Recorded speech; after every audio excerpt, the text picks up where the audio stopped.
So there's this phrase that Swatch Watches uses, and I'm pretty sure. I mean, I wouldn't be surprised if it's thrown around the Apple headquarters, and it's evolution, not revolution.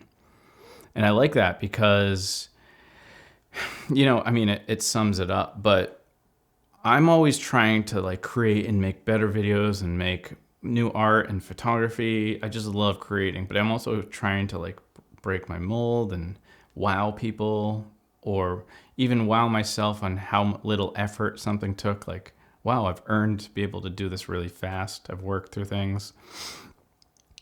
And I think that I was missing the point where that's like a revolutionary idea of like, oh, go big and then make this crazy change and update in this, and we're changing this, whatever, rebranding, blah, blah, blah.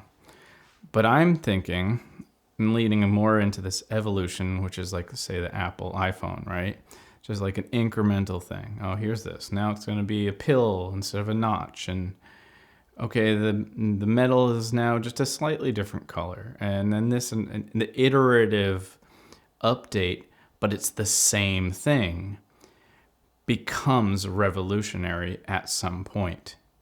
And it's revolutionary because it was so time tested, and the tweaks happen not overnight. And I'll take like my YouTube, for example. When I started, I was like, I'm not going to do audio. I don't care about audio. Now I find audio to be more important than anything else. And even though I knew that then, I just didn't care. I was stubborn. Now I realize, like, spend more on your mic. Get better microphone setup. Get it closer to your face. That's going to take you further than any video. And that was slow. I got a better mic, and then even better mic, and then so on. And then I got different mics. And now I'm at a point where I have two mics, well, three, including the lavaliers, by my Sennheiser 416 for studio, for, keeping out the echo, keep it nice and close for voiceovers, narration. I love this mic, my favorite mic. And then I have the onboard mic Go 2, and that's awesome too. That replaced my mic Pro, whatever. So anyways, and it was just these iterative updates to have this super streamlined setup that I really love. And man, I gotta say, it's like, if I'm not trying to break molds every single thing I do, and I just try to update it and evolve the same thing, it may seem like it's boring because you want to do something new. Like I talk about minimalism all the time. And what if I had to? But I changed my minimalism conversation over time. It was iterative and evolution of things I talk about. I talk about way more in the head thinking of minimalism, and I talk about more intangibles nowadays than I do actually getting rid of things. And I think about a lot more further along down the road minimalism than beginner stuff, because it's just kind of got there, but it's very clean. Or, well, I think it's clean. But again, I would say it's more revolutionary than my original minimalism, even though that was more accessible.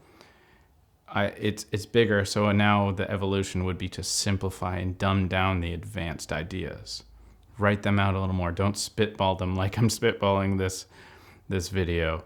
And again, that's going to be an iterative update to this channel.